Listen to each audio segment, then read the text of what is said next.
Jésus, une fois encore, Père, glorifie-toi, éternel Dieu. Descends encore une fois de plus, Jésus-Christ, Nazareth, éternel Dieu. Pour tout ce qui va se passer, Seigneur Dieu de gloire, Papa, ici, Jésus. Que je me fasse, éternel Dieu, Père. Que toi tu puisses croire en moi, Jésus-Christ de Nazareth, éternel Dieu, Père. Parle encore, éternel Dieu. Touche encore ma bouche, éternel Dieu. Toi qui es le même hier, aujourd'hui, éternellement, Seigneur. Tu as fait pour Jérémie, tu as fait pour Moïse, éternel Dieu. Tu as fait pour beaucoup de personnes, éternel Dieu, dans la vie de l'éternel Dieu. Père, et dans ma génération, j'implore encore à ta grâce une fois de plus, Seigneur. Viens, descends, touche encore ma bouche, éternel Dieu. Et ce qui va sortir de moi, éternel Dieu, que ce soit de moi. De ce qui va revenir de toi, Seigneur. Et non de moi. Au nom de ma personne, Seigneur. Au nom de ma connaissance éternelle, Dieu. Père, que tout ce qui n'est pas de toi, éternel Dieu, en moi, Seigneur, soit maintenant brisé, éternel Dieu. Effacé, Seigneur. Et que toi, l'homme de Galilée, Jésus de Nazareth, tu puisses faire le reste. Sois élevé, sois magnifié encore une fois de plus, Papa.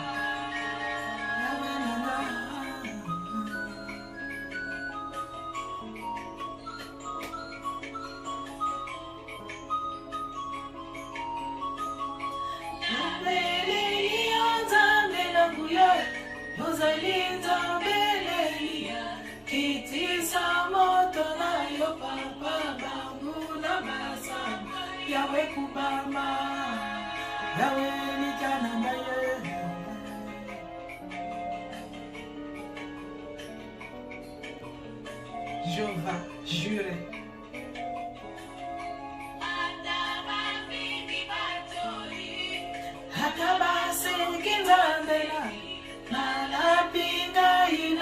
Jésus. Je ne peux plus aller en arrière, Seigneur. Je ne veux plus voir le derrière Jésus-Christ Nazareth, éternel Dieu. Toi qui m'as tenu par la main, Jésus-Christ Nazareth, Seigneur, marchons ensemble, éternel Dieu, avançons l'homme de Galilée. Jésus, dans les vents, Seigneur, dans les tempêtes, dans les vagues de l'homme de Galilée, je sais que tu es la pierre angulaire, éternel Dieu, à qui j'avais mis toute ma confiance depuis que j'étais connu comme Seigneur et Sauveur.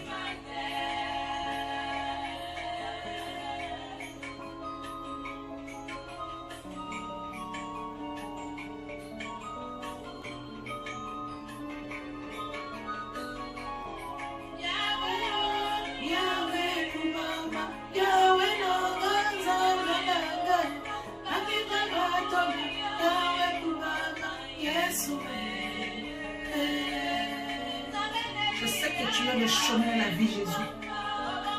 Et je sais que tu es la vérité, Seigneur. Je te demande pardon, Seigneur. Seigneur.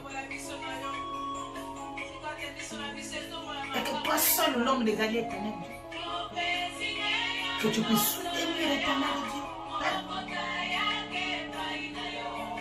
Toute personne, éternel Dieu, qui va voir la vidéo, qui va partager la vidéo, Seigneur, que tu puisses les bénir. Que tu puisses bénir, éternel Dieu, toute personne, éternel Dieu, qui va mettre son empreinte, éternel Dieu, son doigt, éternel Dieu, pour aimer la vidéo. Père, que tu ouvres les églises.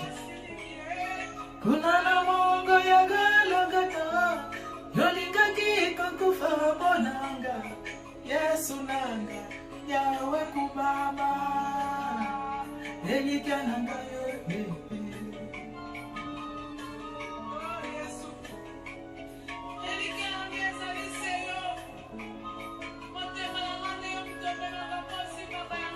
Jésus, Jésus, Jésus, Jésus, merci. Jésus, merci. Merci Seigneur. Merci Seigneur Jésus-Christ. Que la gloire te revienne à ta Père. Merci Jésus. Merci Seigneur Jésus. Gloire à toi Seigneur Jésus-Christ Nazareth. Honneur à toi Père. Et la gloire te revienne Jésus. Merci Père. Amen.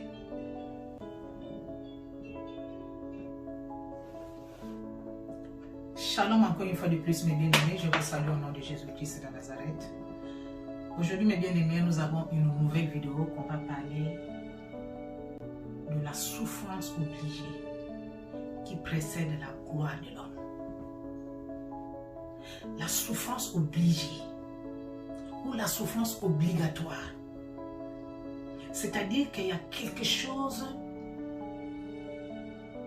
que tu vis, il y a un problème que tu as, que tu veux quitter, que tu veux abandonner, que tu veux laisser. Mais il y a les obligations, mon frère, ma soeur, qui t'obligent de ne pas quitter. Il y a des obligations qui te forcent de rester, de supporter et de prendre et de vivre ce que tu vis. La souffrance obligée qui précède l'homme dans la victoire. La souffrance obligée qui précède l'homme, mon frère et ma soeur. C'est de ça qu'on va parler aujourd'hui. Mes bien-aimés, nous allons tirer notre parole dans le livre de l'Exode. On va voir des personnes qui étaient obligées. Ils étaient dans les obligatoires. Mon frère, ma soeur, de souffrir, de pleurer, de se lamenter. Mais ils n'avaient pas la solution. Comment abandonner, comment quitter et comment laisser. Malgré qu'ils avaient les idées qu'on peut abandonner, qu'on peut quitter, qu'on peut laisser. Mais la nature les a obligés. La nature ne leur a pas permis de quitter, d'abandonner ou de laisser. Et ils étaient obligés, mes bien-aimés, de faire des choses. Ils étaient obligés d'accepter les choses qu'on n'accepte pas. Mais ces souffrances-là a précédé leur gloire. Ces souffrances-là a précédé leur victoire. Ces souffrances-là a précédé leur bonheur.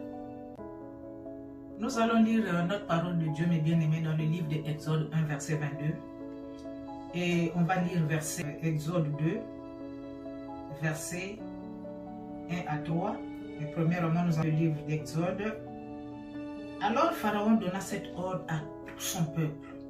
Vous jetterez dans le fleuve tout garçon qui naîtra et vous laisserez vivre toutes les filles. Amen.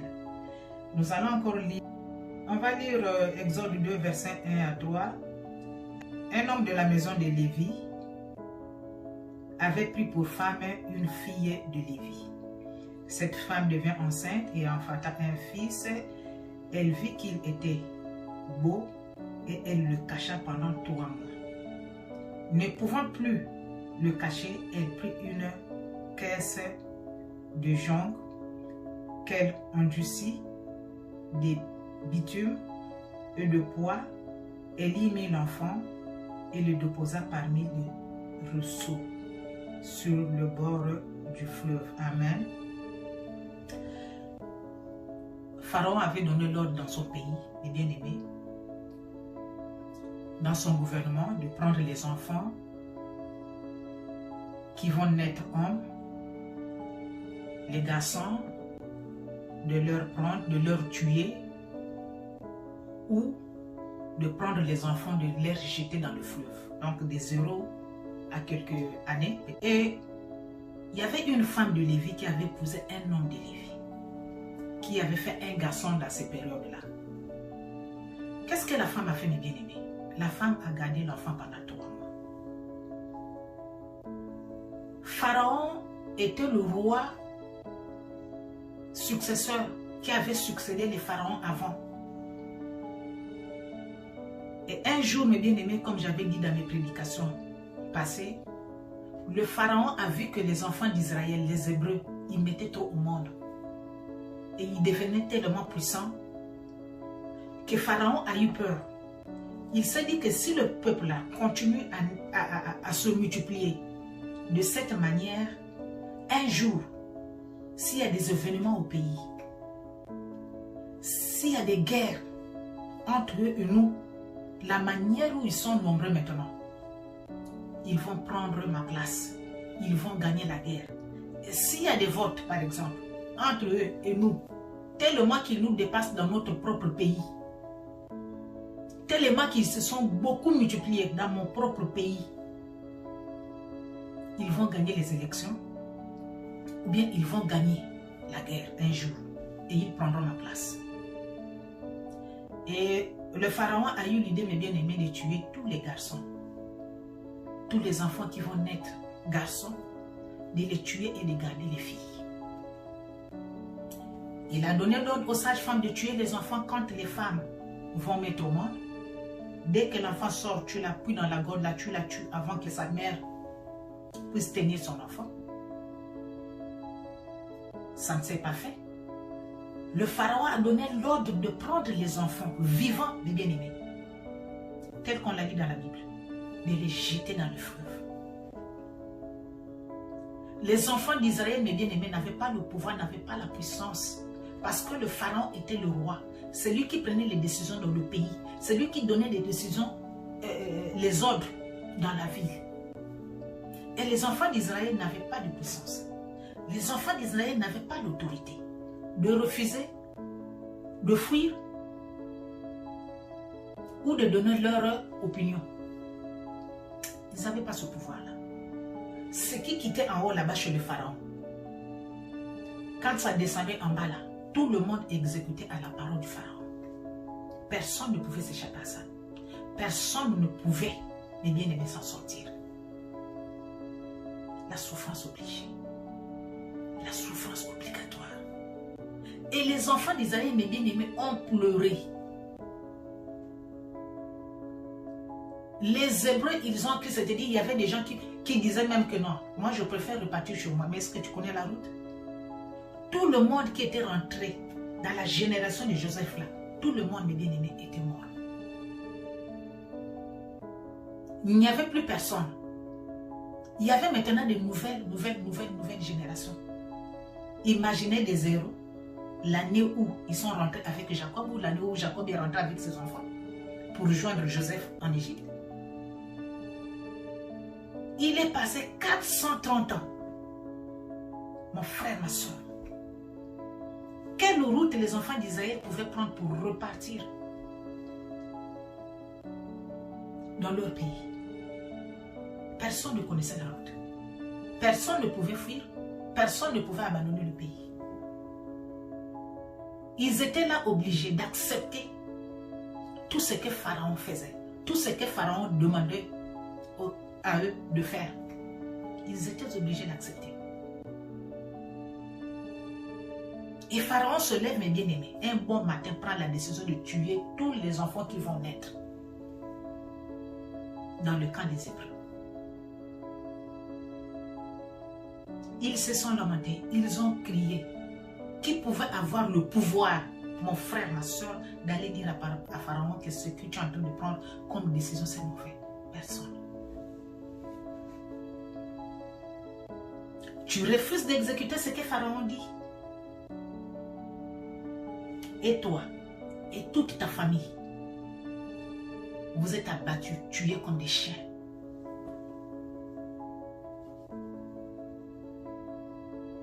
Et la Bible nous dit, mes bien-aimés, qu'il y a une femme.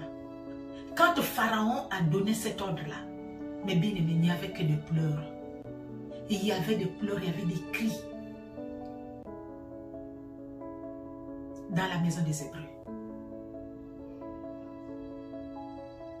Mon frère, ma soeur, la souffrance obligée aujourd'hui dans ta vie. Tu veux quitter, tu veux abandonner, tu veux laisser.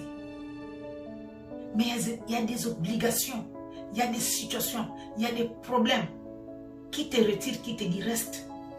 Tu ne peux pas. Il n'est pas encore temps. Ce n'est pas encore le moment. Mais tu souffres. Mais tu souffres, mon frère. Mais tu souffres, ma soeur. La souffrance oblige. Mais ne dis pas que cette souffrance-là, mon frère, ma soeur, va être éternelle. Non. Dieu écoute tes paroles. Dieu écoute tes prières. Si tu pries en esprit, en vérité, Dieu te connaît. La solution viendra un jour sans que toi tu te rends compte. Au moment où tu t'entends pas, comment t'en sortir dans la situation, dans le problème. Mon frère, ma soeur, Dieu connaît le temps. Parce que c'est lui qui est le maître du temps et le maître de toutes circonstances. C'est lui qui permet tout dans la vie de l'homme et bien-aimé. La souffrance oblige. Moi, quand j'ai commencé, pour la première fois que j'avais lu la Bible, de la Genèse à Apocalypse, c'était en 92. Ça m'avait pris vraiment beaucoup de temps à l'eau de Dieu. Et un temps, j'ai dit, mais donc, Dieu lui-même c'est Satan, Satan lui-même c'est Dieu. Parce qu'il se trouve quelque part, il dit, non, je te donne deux chemins à suivre. Si tu suis le chemin là, je te bénis. Si tu ne suis pas le chemin là, il y a la malédiction, il montre tout. Moi j'ai dit, mais Dieu là, donc c'est lui c'est Dieu, c'est lui c'est Satan. Parce qu'il y a des choses, mes bien-aimés, que Dieu permet dans la vie de l'homme pour te faire grandir, pour te donner la connaissance, pour t'amener quelque part dans une dimension que lui, il ne fait pas que toi, tu restes dans la dimension là où tu es. Mais il te fait te donner encore la connaissance sur connaissance, afin que tu puisses être grand au milieu des grands. Mon frère, ma soeur, la souffrance obligée qui précède la gloire de l'homme. Si on revient dans notre prédication des bien-aimés, qui pouvait aller discuter avec Pharaon pour dire à Pharaon, ce que tu es en train de faire, ce n'est pas normal, ce n'est pas bien. Laisse, ne fais pas ça. Les enfants, ce sont des innocents. Comme personne ne pouvait discuter pour eux, mes bien-aimés. Ils se sont lamentés, ils ont pleuré, ils ont crié, mes bien-aimés, les enfants d'Israël. Dans chaque maison des Hébreux, mes bien-aimés, il y avait des pleurs. Parce qu'il y avait des garçons. Dans ces périodes-là. Si tu ne pleures pas pour toi-même, pour ta propre maison, tu vas pleurer pour le voisin. La manière où ils vont venir prendre l'enfant, aller le jeter au fleuve. La femme là, mes bien-aimés, a vu son petit, son bébé, mes bien-aimés. Même aujourd'hui, mon frère, ma soeur, même dans notre génération, les gens qui font des avortements. Non. Mais quand la personne prend conscience que ce que j'ai fait, c'est mauvais, j'avais tué, la personne se répand, mes bien-aimés. Mais là, tu as vu déjà l'enfant dans tes mains. Et on te dit que prends ton enfant. Donne, on va aller jeter ton enfant au fleuve. C'est tuer mentalement les parents, mon frère, ma soeur. C'est les tuer à petit feu. Tu as attendu ta grossesse pendant 9 mois et quelqu'un vient sortir prendre l'ordre de dire que non, l'enfant qui vient de naître là, comme c'est un garçon, on doit le tuer. Les enfants d'Israël, les Hébreux, mon frère, ma soeur, ils ont vécu ça. Ils ont vécu ça. Ils ont crié. Ils se sont lamentés. Personne ne pouvait venir à leur secours. Et la femme hébreu, mes bien-aimés, elle a pris l'enfant après 3 mois. Elle a rangé. Elle a pris l'enfant, elle l'a mis dans ce panier. Elle a pris l'enfant, elle l'a mis dans cette caisse-là. Pendant 3 mois. Pour éviter que quand Pharaon va découvrir que l'enfant, il y a un enfant là-bas, garçon, qu'on avait caché là-bas, on va tuer toute la famille. La mère a accepté, mes bien-aimés. Pendant 3 mois qu'on vient seulement tuer tout le monde dans la maison. Mais je ne cède pas, je ne donne pas mon enfant. Mon frère, ma soeur, quelle souffrance. Quelle souffrance. Et dans la maison, mes bien-aimés, si vous continuez à lire la Bible, l'enfant qu'on est en train de parler ici dans la Bible, c'est Moïse. Il n'y avait pas le sommeil dans la maison. Le père n'était pas tranquille. Les frères et sœurs n'étaient pas tranquilles dans la maison. Il n'y avait que des pleurs. Il n'y avait que des lamentations. Il n'y avait que la peur. 3 mois après, mes bien-aimés, la maman a cédé. Elle a pris l'enfant, elle l'a mis dans le panier. Elle est partie mettre au bord du fleuve. L'enfant commence à partir devant elle. Oh, quelle souffrance, quelle misère, mes bien-aimés, je le sens. Frère, moi. Quelle souffrance et quelle misère. Donc, tu prends ton enfant, tu pars le laisser dans le fleuve. Quelques minutes après, tu tournes de l'eau, tu repars chez toi. Quelle vie. Quelle vie, ma soeur. Quelle vie, mon frère. Les enfants d'Israël, ils ont vécu ça. Ils ont accepté. Parce que la loi revenait de haut là-bas. Si vous voyez bien la Bible, mes bien-aimés, si vous lisez jusqu'à la fin, dans la maison, la grande sœur de Moïse, qui n'était pas aussi tranquille dans la maison, a commencé à suivre. A commencé à suivre le panier là où était son frère. Jusqu'à là où Dieu a fait grâce. Que Moïse le sauveur, mon frère, ma soeur, la sœur de Pharaon lui-même, a repris l'enfant dans les eaux. La maman aussi ne savait pas, mes bien-aimés, que cette souffrance-là, les pleurs-là, le manque de sommeil dans sa maison, qu'elle avait vécu pendant toutes ces périodes-là, là où on faisait la chasse aux enfants, la maman de Moïse ne savait pas, mes bien-aimés. Elle ne savait pas que l'enfant qui venait de sortir de son ventre, c'est l'enfant-là qui va faire sa joie. C'est l'enfant-là qui va faire la joie des Hébreux. Que c'est l'enfant-là qui devait être le sauveur de leur temps. La souffrance obligée. Mon frère, ma soeur, toi qui vas voir la vidéo, je sais que quelque part, il y a quelque chose qui coince en toi. Je sais que quelque part, il y a un problème, il y a une maladie, il y a une situation qui te coince, qui te fait mal, que tu n'arrives pas à t'en sortir. Mon frère, ma soeur, je veux te dire une chose, que ce n'est pas la fin du temps, ce n'est pas la fin du monde, ce n'est pas la fin de ta vie. Il y aura la solution. Il y aura la solution, mon frère. Il y aura la solution, ma soeur. On a obligé Jésus de prendre la croix, d'aller vers sa mort.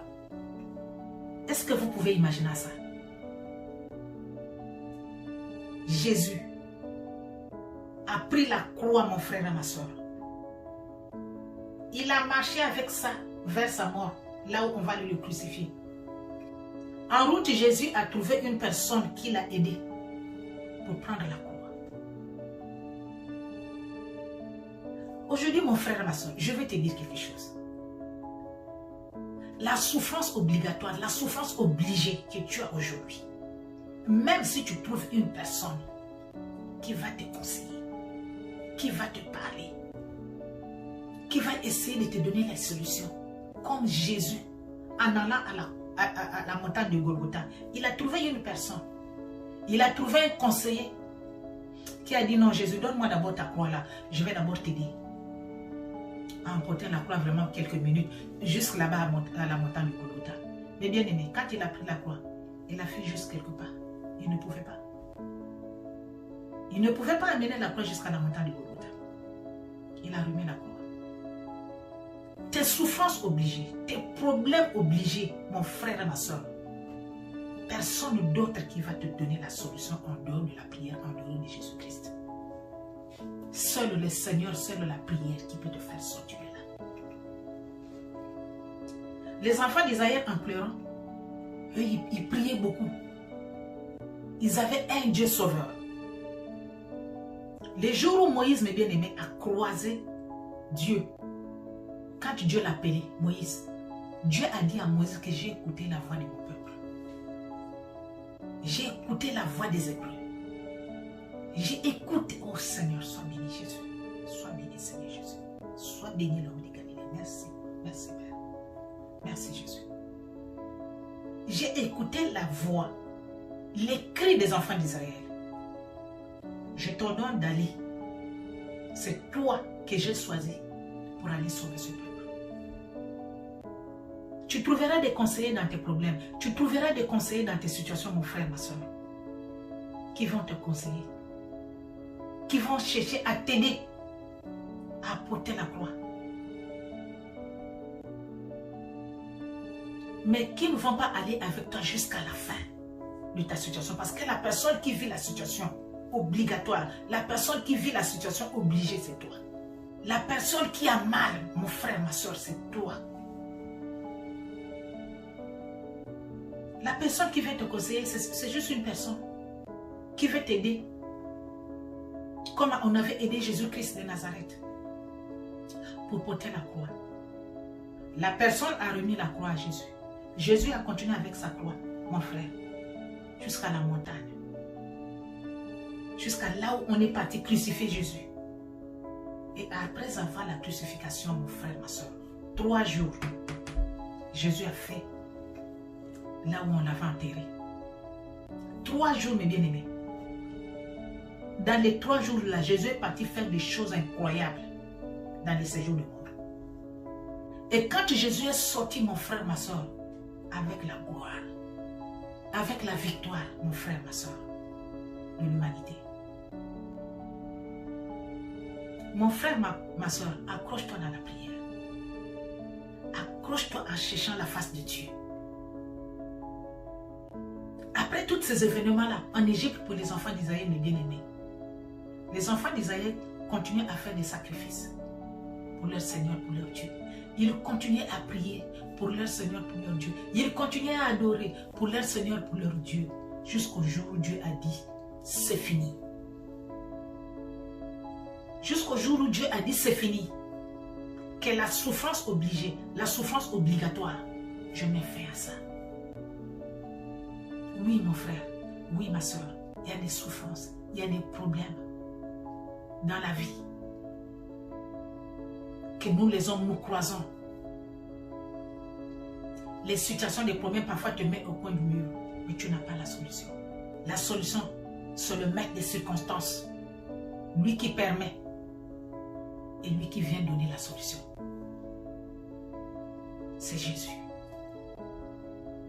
C'est pourquoi, mon frère et ma soeur, accroche-toi à Dieu.